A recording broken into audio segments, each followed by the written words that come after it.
You're listening to Under the Radar podcast, where artists share their childhood memories, musical inspirations, and the milestones that help shape them and their music. I'm your host, Celine Teoblocki.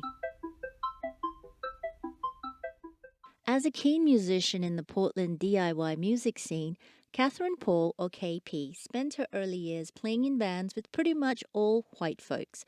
When she started writing as Black Belt Eagle Scout, it was for people like her, Indigenous, queer, and feminist. In 2016, she released these songs on her debut, Mother of My Children, an album that made many best-of lists.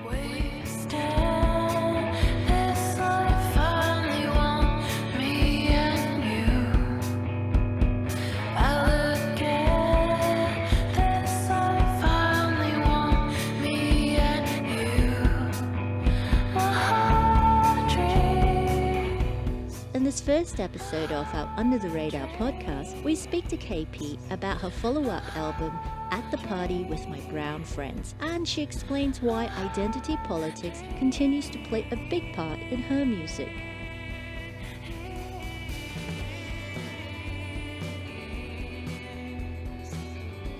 My name is KP, and I'm from the Swinomish Indian tribal community in Northwest Washington, and I play music. I have a band called Black Belt Eagle Scout. I was in a project several years ago, and one of the names that we didn't choose was Black Belt Eagle Scout. And so that name had sort of been floating around. Names are really hard for me to come up with. And what I've learned from the name is that, being a black belt, being an Eagle Scout, obviously those are the highest things you can get in those categories of doing things in life. And I've just taken that and thought about what it is that I'm doing with music, and the thing that I'm doing is trying to be the best I can be in my creative life. You grew up on a reservation, you said. What was a perfect day in your home like when you were growing up? Oh, that's a nice question. I remember a lot of grass. When I was a kid, I used to have a trampoline. So my family was the first family that had a trampoline on our reservation. Then everybody started getting trampolines. And so when I was a kid, I would go outside and I would jump on the trampoline for a really long time. And then I'd get off, and then I'd lay down in the grass next to it, and I just stare at the sky. And that's what that image pops into my head when I think about my childhood a lot. I would also think about going to our annual powwow when I was a little girl. It was always during my birthday, so it was either on my birthday or a day before or a day after. And everybody would be there. Our whole family would come to this powwow. It's called All My Relations Powwow. My grandparents, my uncles, and my parents put it on. And it would just be such a fun time, because while the powwow was happening, people would say happy birthday, and it would just be really nice. I had a good childhood, good memories.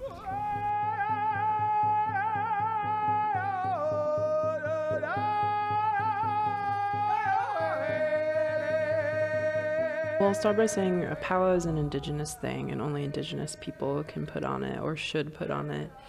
My experience with powwows is from my grandfather on my father's side. So my grandfather is from Colville, which is an Eastern Washington tribe. And so he moved onto our reservation in Swinomish to marry my grandmother, who is Swinomish, who is coastal native. And he wanted to bring the powwow to Swinomish so that there could be something there that our people in that area could have to express themselves, to find their identity. And he just noticed that, we needed something like that, because Swinomish is a Coast Salish tribe and a Coast Salish people, and the powwow isn't necessarily first and foremost our thing. It's more of kind of plains and this other more general native thing that's not Coast Salish. it's like nowadays, like there's powwows all over, and it's because people want to be a part of something. People want to have this way to express themselves and beyond. And I'm just telling you my experience. Like everybody has their own experience with powwows and have their own reasons. For me, this powwow that my grandparents brought to Swinomish, it was a way for us to just, immerse ourselves more so in our culture, because where we're from, there's the boarding school era where people were put in these boarding schools and were forced to assimilate into white culture. There was a loss of culture within our community that needed to come back. And this powwow, All My Relations, definitely helped bring that back. And since it ended, Swinomish has put on another powwow, Swinomish Days powwow, that happens in the summer. But, there are different kinds of powwows. There are powwows that are open to the public. People can come. There are more smaller traditional powwows that might not necessarily feel that open to the public. But it's best if, like, going to a powwow, you just be really respectful. And, you're stepping into something, if you're non-native, that is not your world.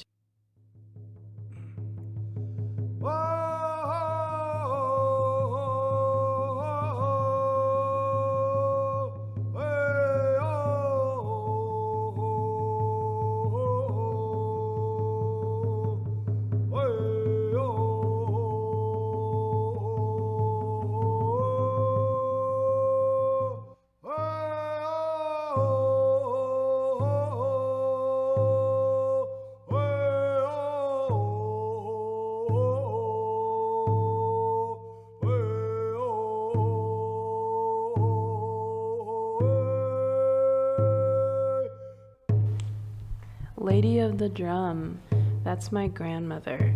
So Isabel Paul Yakinak, she was basically the one in our family that really led our drum. I was visiting with my uncle recently, who's my dad's brother, and he was talking a lot about her, and it was really, really nice to hear stories about her, because he was saying that, everybody on the powwow, on the big drum within the powwow, they were good singers, they were good drummers, they could get along okay.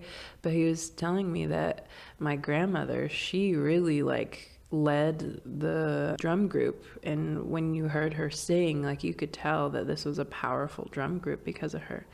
And a lot of people started calling her the Lady of the Drum. She was at times the only woman on the drum, and sometimes my aunts would pop in here or there, but it was her and my grandfather that really led that drum group. We're called the Skagit Valley Singers. And I like that phrasing. It's nice to know that people saw that about her and identified that about her, and that was what she was called. Do you think about that because you sing and you write and you play so many instruments, but I understand that drumming was one of the first things that you took up? Yeah, I mean, sometimes I do think about it. I think when I played the drums, I mostly just think about my family in general. It's a healing thing to be able to think about your family, especially with what I'm doing with my music and trying to express my identity and put that out there for people to listen to and to take in. So I do end up thinking about her, and I end up thinking about my parents and my grandparents, because they all they came before me. They're these people that laid these foundations so that I could do what I'm doing, so that I feel confident and empowered enough to do this music that I'm doing. But it wasn't necessarily like the big drum or the hand drums that inspired me to pick up the drum kit. That was later on when I realized that I loved rock, grunge, punk music, Riot Grrrl, all that stuff, and I wanted to take it up then.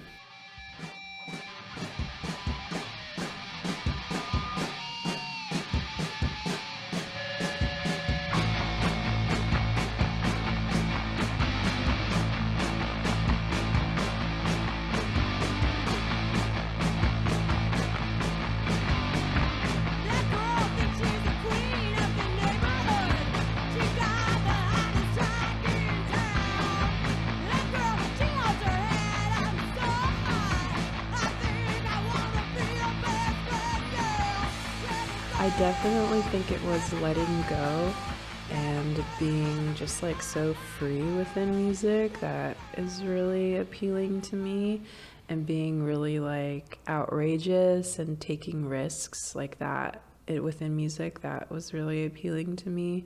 And being loud and just like being so loud and expressing so much emotion like that, that was definitely something that I saw within that kind of music that really, drew me in, that really made me want to listen to it, want to play it, want to learn how to, how to play these instruments in order to do it myself.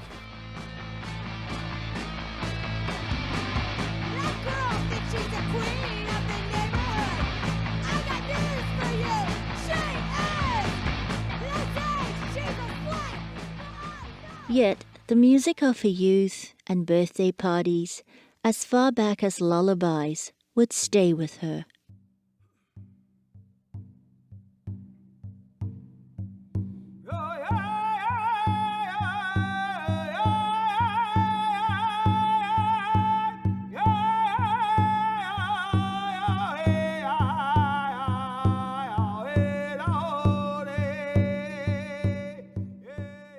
The music from going to powwows and from my dad singing, that was like one of the first kinds of music that I ever learned, that I ever, had within my brain, within my body, within my heart.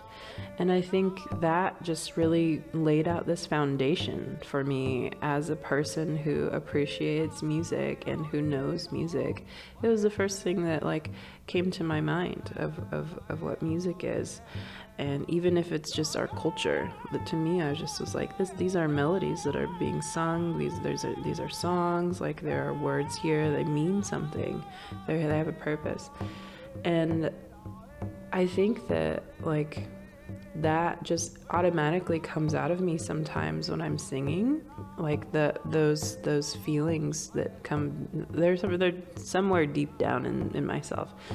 But those feelings come out, and I think, it's just how I tend to sing sometimes, and I tend to sing in the way that like my father sings, but it's maybe a little bit different, just because I'm playing on a guitar, and it's not necessarily me saying indigenous words like Lushootseed words or Nipyak words, which are like my two languages.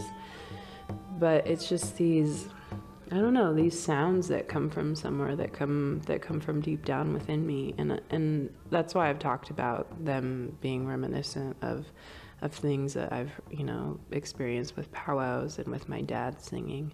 And just because it's that form of music and that form of song is just inside of myself, and I don't really write lyrics.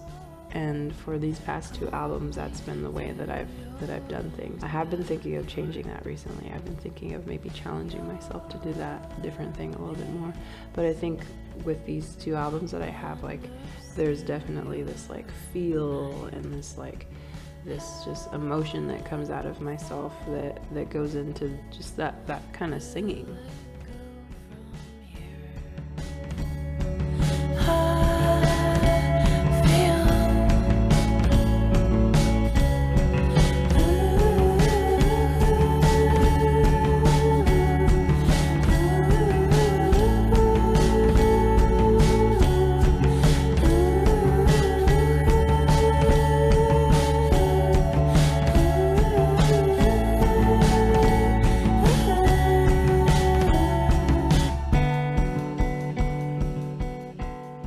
We always say representation is everything, right? It's like if you can see it, you can do it, you can be it. Who were you looking up to when you wanted to be like a Native American indie rock musician? I didn't think that I wanted to be a Native American indie rock musician, actually. I think I wanted to be a musician, but then I happened to be indigenous, and I happened to really like music that was coming from the indie rock world.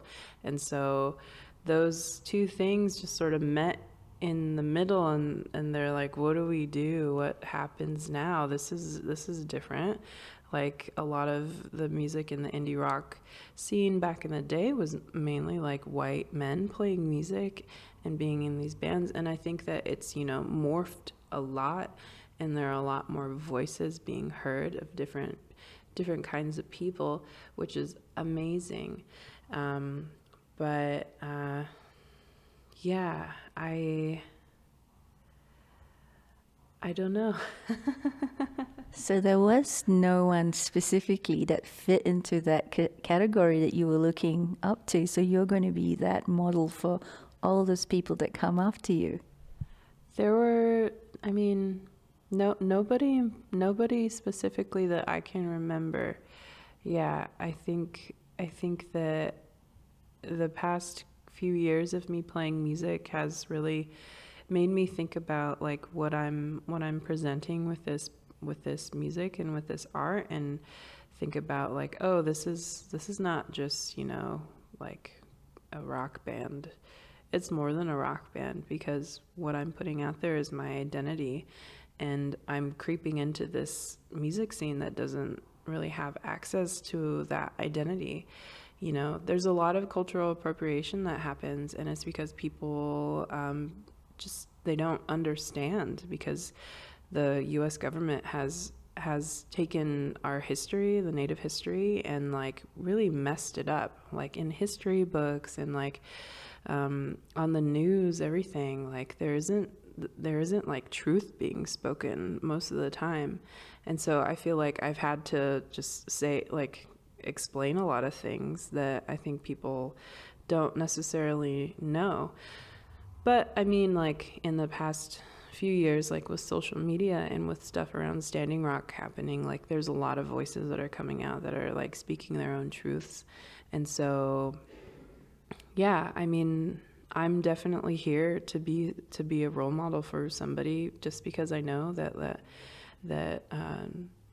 there, it can be hard to find those kinds of role models, and it can be hard to like stick to something when you're a young person growing up.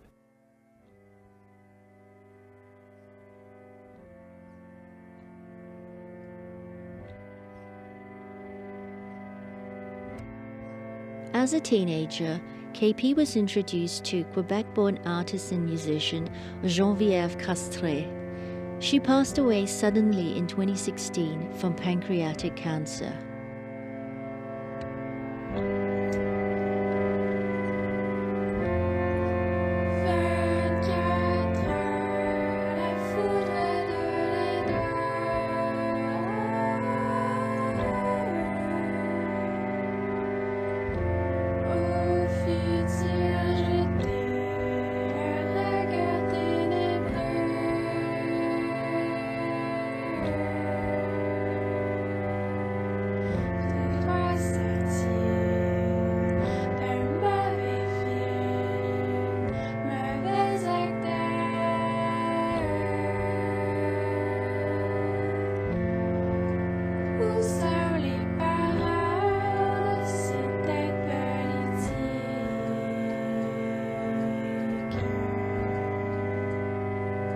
Geneviève Castré was a mentor to a lot of people.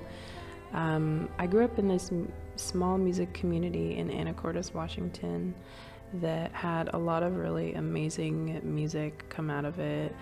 The microphones were there, Geneviève's band Opan and Wolf, Ever Ending Kicks, like so many things that just were a part of this small city. And being like living just 15 minutes outside of Anacortes, I happened to learn about the city and like the music. Well, I knew Anacortes, of course, but like I didn't realize that there was such a music scene there. And so I started going to these shows at the Department of Safety, which was this all ages DIY music venue that some people ran that lived there. And I met Geneviève there, I met Phil there, I met Kenneth, I met Kevin, I met so many people. But The thing that drew me to Genevieve's music was that it was just her playing it, and she was doing all of these things herself with her loop pedal and with these vocals and with these guitars, and it was so intense. It was so like beautiful, just so raw music that like at that point in my life when I was a teenager, like I was definitely into grunge music. I was into that sort of angst, that sort of like intense stuff, that like having somebody in this community nearby that like you could actually talk to was so huge for me. And I think it was so huge for a lot of people that knew her, for a lot of people, a lot of the kids in that community, and a lot of the people just who were doing music alongside her.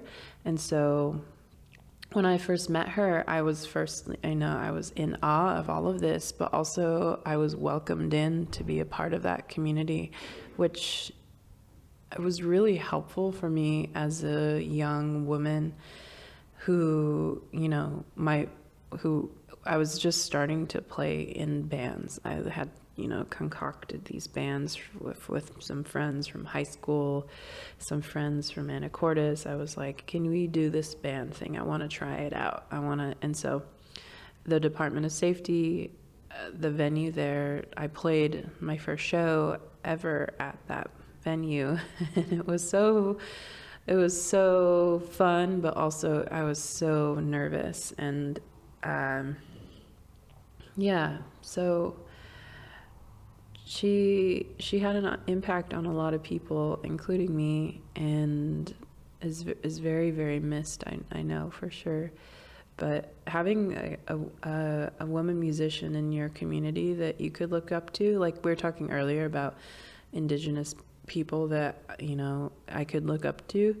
I think that for me, like she was somebody in that community just because it was so close, and that I could see somebody doing this kind of music that I looked up to.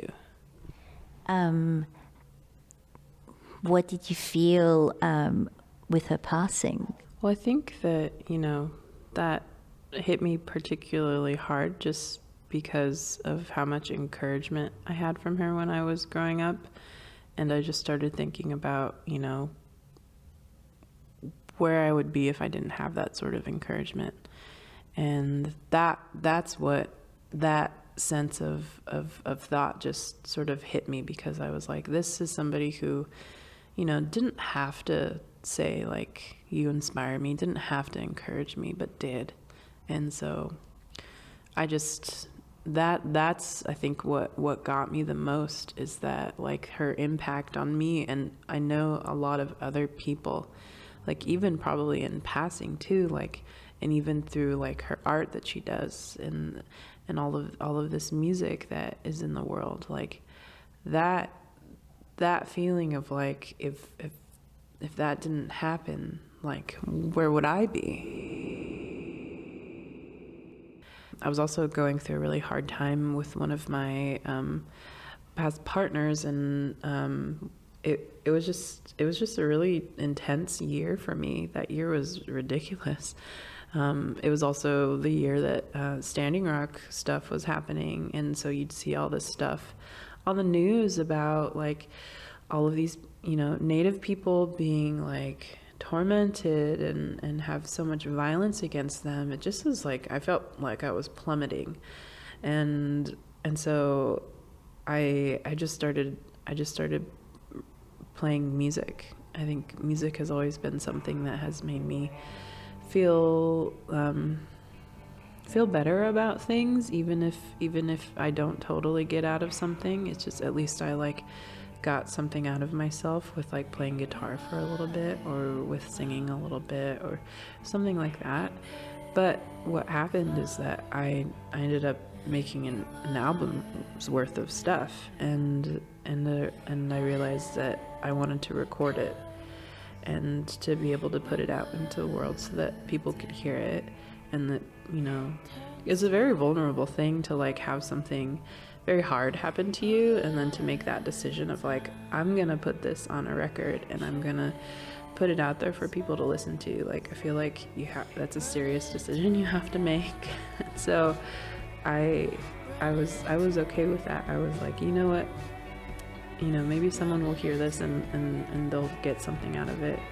And maybe with whatever I say, somebody will hear it and it'll touch them, it'll make them like think, and it'll heal them, something like that. And so those thoughts in my head, I was like, okay, I'm gonna put out this record. It's gonna be a thing. It's gonna be this documentation.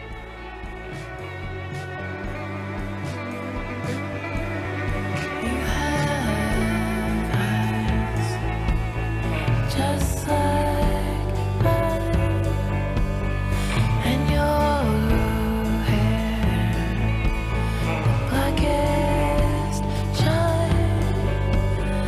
When I see you, and I notice what a girl is in this moment, in this moment. In this moment, in this moment,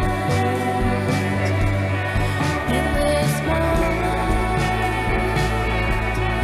in this moment, run into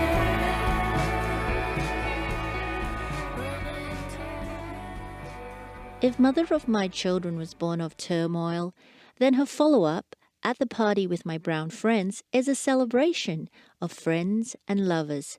To mark this, KP decided all the music videos would be directed by Indigenous women. But things she still felt torn about would keep coming to the surface on I Said I Wouldn't Write the Song. Most of the songs are like recent, but that song has a guitar line from maybe like 3 or 4 years ago. And it's just something that I would play. I think that song was born out of me. Sometimes when I want to get feelings out, like I was just talking about, I'll write songs and I'll play music. That song, I knew I had to do that with that song, but I didn't want to. I kept saying, like I said, I wouldn't write the song.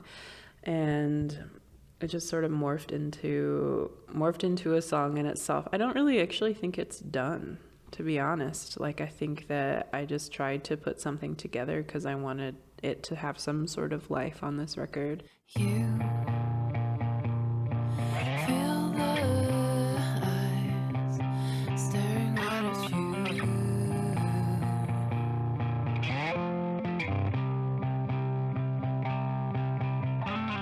Tears filled with joy and hundreds too.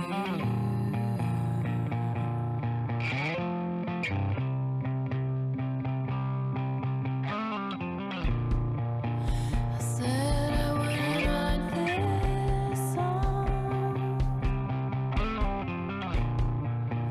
I said I wouldn't write this song. It came together in the studio after the guitar line and some of the lyrics were made, and I just was like, I want this to have these feelings in it that are not, or I guess, yeah, are this like kind of pop kind of hook.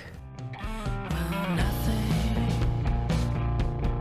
ever comes when you want it to. There's this guitar line that comes in, and it's like this lead line, and then it goes to another part.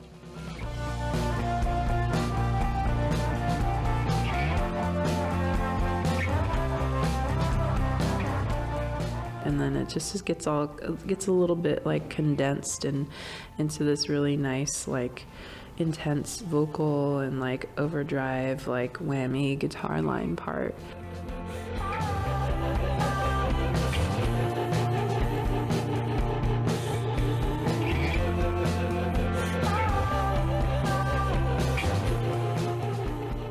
I like jamming. I think like I just like exploring different parts next to one another. So I just ended up doing that for the song.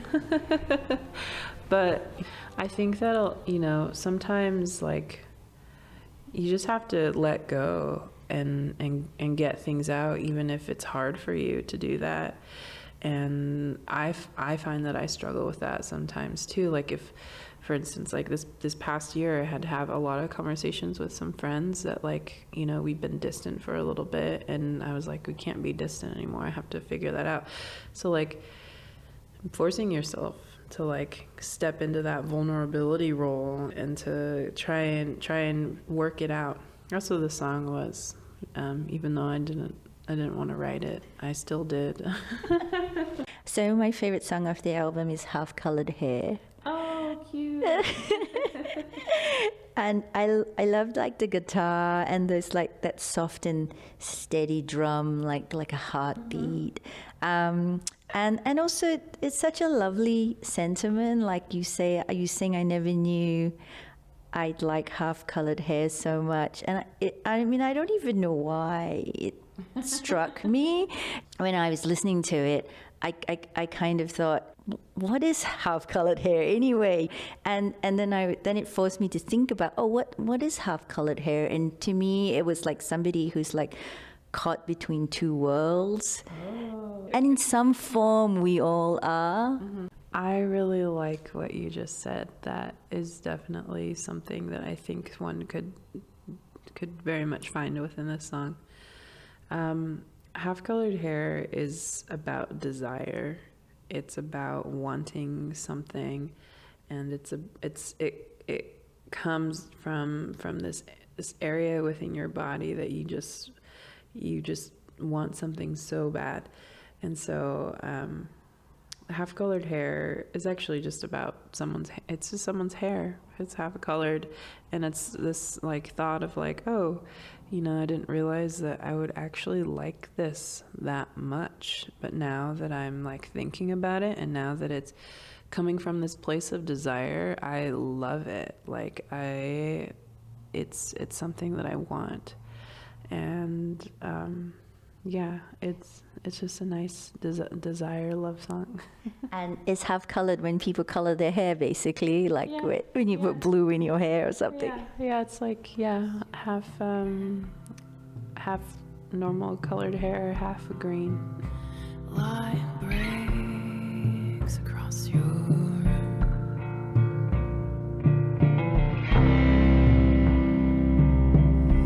I never knew I'd like half-colored hair so much, but in the light, I never knew I'd like half-colored hair so much, but in the light, I never knew I'd like half-colored hair so much, but in the light, I never knew I'd like half-colored hair so much.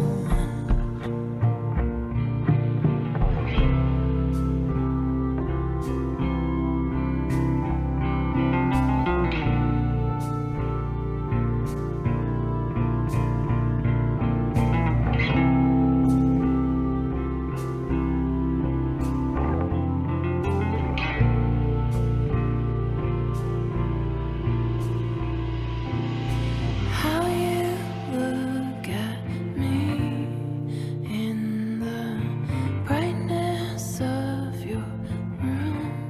Imagine what it's like. The final song on the album, You're Me and I'm You, is about the kind of unconditional love that only family can give you, and it helps tell a story that isn't often heard.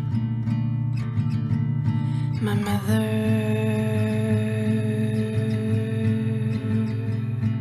my mom, my mother,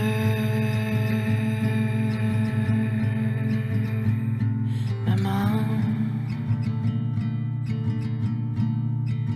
just like yours, she's my mom. Just like you, she's my mom. She wears her eyes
talk about your mum for a minute, and how did she react when she first heard that last song on your album? Yeah, she was just like, of course you'd write a song about me. Thank you. I love it. Which is, I don't know, she's a lawyer, so I think sometimes when she talks to me, she talks in her lawyer voice. But yeah, I mean, like, I wanted to write a song for her and about her just because for this record, I was thinking about relationships, mostly with friends, but I was also just thinking about relationships in general. And one of those that's really important to me is mine with my mom. She's somebody that I can call up and ask for advice and for anything. I mean, she's a lawyer, so she just knows a lot of useful information that I need in my life growing up. And I was just thinking about her as a person. She's got a really interesting story. She is Inupiaq, which I'm part Inupiaq, and she grew up in Alaska. But she was a part of this really terrible thing in Canada. It's called the 60s Scoop. And I don't know what it is called in the US, but I think a lot of people who know about it just end up calling it that. Essentially, like, the Canadian and the US governments tactfully found ways to take away Native kids from their families and place them in adoption centers. And in Canada, they would like advertise these kids to like put them with white families and essentially like force assimilate us so that we could be a part of the society. But that is so, it's so detrimental to one's self. Like, you have this loving family you came from, but at the same time, you're like wondering, like, where are they? Like, what happened? There's so much that happens with someone's mental health when that is a part of their lives. And so my mom and her siblings were put in an adoption center, and my mom and her brother were adopted to one family, and her older sister was adopted to another family. My mom, she's a very strong woman, and I think that she's had to endure so much in her life to try and find who she is and like what it is that she wants to do and do that for me. And so the song "You're Me and I'm You," like, that's where that came from, because she lived her life, and she still is. She's still living her life so that I could have a good life. And I think that, it's hard for people that go through those sorts of experiences to find that strength to do that. But she did, because I heard somewhere that like, if you carry a child, like, you're a part of their DNA. And so like, I'm a part of her DNA, and then I'm also, a part of my grandmother's DNA. And I'm also just, I want to totally say that I know that this is very biological, and that not everybody within mother-daughter situations are biologically related. So I wanted to say that too, because I think that some people will probably be like, wait, and I want to acknowledge that. But for my particular experience, like, having her in my life and having her go through all of those things that she did in her life, like, she is like always been 100% behind whatever I wanted to do. When I wanted to start playing drums, when I wanted to learn guitar, even when I came out to her and started exploring more of my identity, she was supportive of it. That Something in my throat. is it unusual in the community for family to be so accepting of someone when they're coming out? I mean, or is it, is it frowned upon? There are definitely so many different stories, and I just think it depends on where you're from and what sort of community you're from. I know that, a lot of There are tribes that have two-spirit people within their history, and I think that having that knowledge makes it easier for acceptance. Colonization taught us that marriage is between a man and a woman, and just kind of made it so that like we can't be ourselves. And I think that really, really impacted a lot of people. And when the religion happened too, with like trying to be Christian or whatever, like that definitely changed the route of like our original like indigenous cultural way. Being so specific about her identity in songs and at her shows has meant that KP has received some blowback for comments that she's made about wanting to play her music for brown people. In this climate, of course, the things she's carefully trying to speak out against in nuanced ways appear to have been called out by the very transgressors as racist. When you had that song come out, Indians Never Die, and you've had a couple of interviews where you've really had to like talk about who you were writing your songs for and like who you wanted to see in the spaces that you were playing. I looked through some social media posts, and some people were just kind of really off mark and saying things like, oh, she's racist because she's now saying that she's not playing this music for white men, which probably feeds very nicely into what you said, that white men can be so like sensitive to hearing stuff like that. But I also wanted to think about, like, I understood where you were coming from. You're always like measured and trying to find the right words, but still wanting to say your truth. And if that's going to piss some people off, then so be it too. And I think that's like really important. But I feel like, okay, so your music, it appeals to me for all kinds of reasons, just on the very surface level of they're good songs and I love the lyrics. And even if there was no identity politics tied up in there, I would still listen to it. But it's even better that it has that. So, and you've mentioned a couple of times about healing, and I do think I do get that from your music, that at the end of the day, if I boiled it down, I would say, yes, your music is about healing. It's about being able to like transfer that feeling of, I've been through this, and look, I'm here now. And so it's for anybody who's been through some kind of even small tragedy, in your life. You've lost someone, or you're not with someone anymore. All those things are big things when they're going on, right? So I feel like, okay, your music first and foremost is for brown people, people like you, people like me, women in general, people of color, but also like, if there is a white dude out there who likes the songs and gets into it, you're not going to say, don't listen to my song, you. What do you think? I'm glad you asked that. Yeah. I can't keep people from coming to the shows. Like, that's just a thing. You can't do that.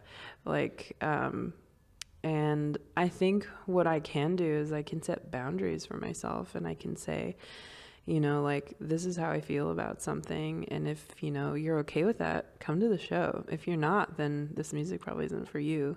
You should find some other music to listen to. But, yeah, I mean, I think that a lot of people with playing these shows that we've been doing on the tour, like, there's been definitely a mix of crowds that come out. Like, some crowds are more indigenous crowds. Definitely some crowds have more white people in them, more white men especially. And I think, at one point that did make me very uncomfortable, just because growing as a musician, like, you just go through so many emotions, especially when you're on the road and you're like, what am I doing? Like, what is going on? Like, why am I doing this music thing? Is it okay that I'm doing this? And I've just come to realize that, like, everybody's just going to come to the show. Like, no matter what, people are going to come to the show. But the reason that they come to the show is the important one, I think. And the reason that, like, people want to learn and people want to, like, support me, I think that's great. And, you know, when I was talking, especially like in having these feelings about white men being at shows, I was definitely coming from a place where like I was in these like really like heavily colonized cities, and just seeing like what America is like in certain areas that are very colonized, and not feeling comfortable with that. And I think it's okay to speak out about that. I think people should speak out about, like, you know, not feeling comfortable in certain settings. And so, especially like me, like an Indigenous person, it was weird when people were like, "That's not okay." Like, I'm just like, well, you know, you can have your own opinion, but also like I'm coming from a background and with knowledge of like having like my whole people like murdered and like have gone through all this trauma. Like, I can have a little bit of a say.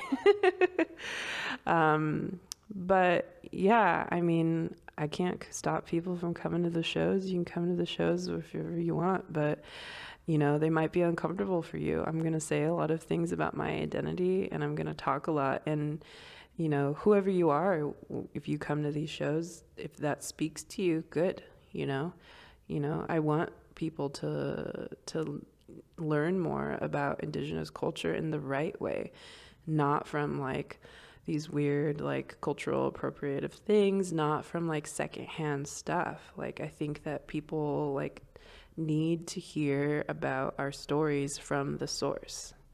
And that's what I'm going through right now on this tour, and what I'm learning about, like, when I'm playing more shows, particularly with headline shows. So it's my own show. Like, I see a difference in the crowd, definitely, with this tour, because in the past I would just play like support shows, so they wouldn't totally be people there that were, you know, intentional to see me. And it would be like a mix of like maybe people who just want to go out for entertainment or something like that, and then they end up seeing this like Indigenous queer woman speaking on stage. But this tour, I think, like, is definitely opened my eyes of what these shows that I'm creating could be. And I'm excited to explore that more. What does it mean for you to be the person that you are, feminist, queer, Native American, all those things, musician, at this particular moment in time? I feel very excited because for the past like year or two, like I've been on tour and I've been meeting so many people, and I realize that there are a lot of people like me that are out there that are doing things. And at first I didn't think that there were, just because I didn't have that experience of going out and finding those people. But I feel excited, and I feel this immense amount of love for people like me that are just, you know, being their radical selves, essentially. Yeah, and what does it mean though? So what about like you? So now you have this platform. Right. This is the most amazing platform, right? So like, and you've obviously, you know what you want to do with it. I want to share power. I think that is important, especially, you know, in this day and age. I think that a lot of people have a lot of things to say, like a lot more than I do, and, you know, probably even some of the same things. And especially being like Indigenous, queer, and like a feminist, like there's a lot that needs to change within like this music system that we have, and, you know, our politics, or even like lack of politics too. Like, there's a lot that needs more representation of these kinds of voices. And so, yeah, I do have this platform that I am, you know, taking out onto the road, talking with people, and I definitely want to share want to share it with people. There's this really cool band called Weed Rat. They're from Albuquerque, and one of my really good friends, Becky, is in this band, and she's just this amazing like punk musician. Like in high school, like I wish that her band was my favorite band back then, because that would have meant the world to me. And there are a lot of people like her, and a lot of people, just, you know, indigenous queer people, speaking their truths and trying to reclaim things, and just trying to live their lives in the best way that I think we can.